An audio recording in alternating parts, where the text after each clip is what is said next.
നമുക്കിന്ന് വളരെ ഡീപ്പായ ഒരു കാര്യത്തെക്കുറിച്ച് കുറച്ച് ഡിസ്കസ് ചെയ്യാം. അതായത് നമ്മൾ പലപ്പോഴും മതം അല്ലെങ്കിൽ റിലീജിയൻ എന്ന് കേൾക്കുമ്പോൾ ആദ്യം ചിന്തിക്കുന്ന കാര്യങ്ങൾ എന്തൊക്കെയാണ്? ചില ആചാരങ്ങൾ അല്ലെങ്കിൽ കുറച്ച് മതപരമായ ചടങ്ങുകൾ, ചില പ്രാർത്ഥനകൾ, ഇതെല്ലാമായിരിക്കും നമ്മുടെ മൈൻഡിലേക്ക് ആദ്യം കടന്നു വരുന്നത്, ശരിയല്ലേ?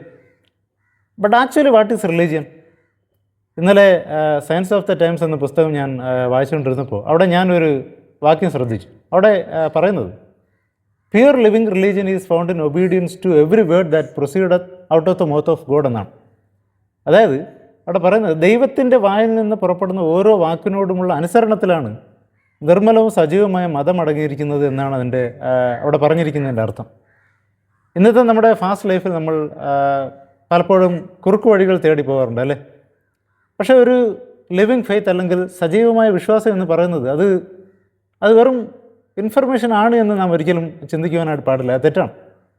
അതൊരു ട്രാൻസ്ഫർമേഷനാണ്. ദൈവത്തിൻ്റെ വചനം കേൾക്കുക എന്നത് മാത്രമല്ല, അത് നമ്മുടെ ഡെയിലി ലൈഫിൽ അപ്ലൈ ചെയ്യുമ്പോഴാണ് നമ്മുടെ മതം എന്നുള്ളത് അവിടെ ഒരു പ്യുവറായ ഒരു കാര്യമായിട്ട് മാറുന്നത്.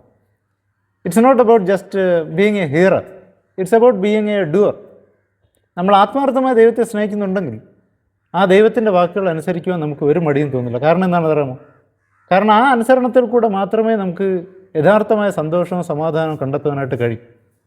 അതായത് നമ്മുടെ ഈഗോയും ഇഷ്ടങ്ങളൊക്കെ മാറ്റിവെച്ചിട്ട് ദൈവമേ ഞാൻ അങ്ങേക്ക് വേണ്ടി എന്ത് ചെയ്യണം എന്ന് ചോദിക്കാൻ കഴിയുന്നതാണ് യഥാർത്ഥ ഭക്തി എന്ന് പറയുന്നത്. വെറും ചടങ്ങുകളിലും സമ്പ്രദായങ്ങളിലും ഒതുങ്ങാതെ ദൈവത്തിൻ്റെ ഓരോ വാക്കും അനുസരിച്ച് ജീവിക്കുവാൻ നാം ശ്രമിക്കുമ്പോൾ നമ്മുടെ ജീവിതം മറ്റുള്ളവർക്കൊരു വലിയൊരു ഇൻസ്പിറേഷനായിട്ട് മാറുന്നത് നമുക്ക് കാണുവാനായിട്ട് അവിടെ കഴിയും. So let's make our faith alive. കാരണം ഇതാണ് ദൈവം നമ്മിൽ നിന്ന് ആഗ്രഹിക്കുന്നതായിട്ടുള്ള ഒരേ ഒരു കാര്യം, ഒരു ജീവനുള്ള വിശ്വാസം. See you again.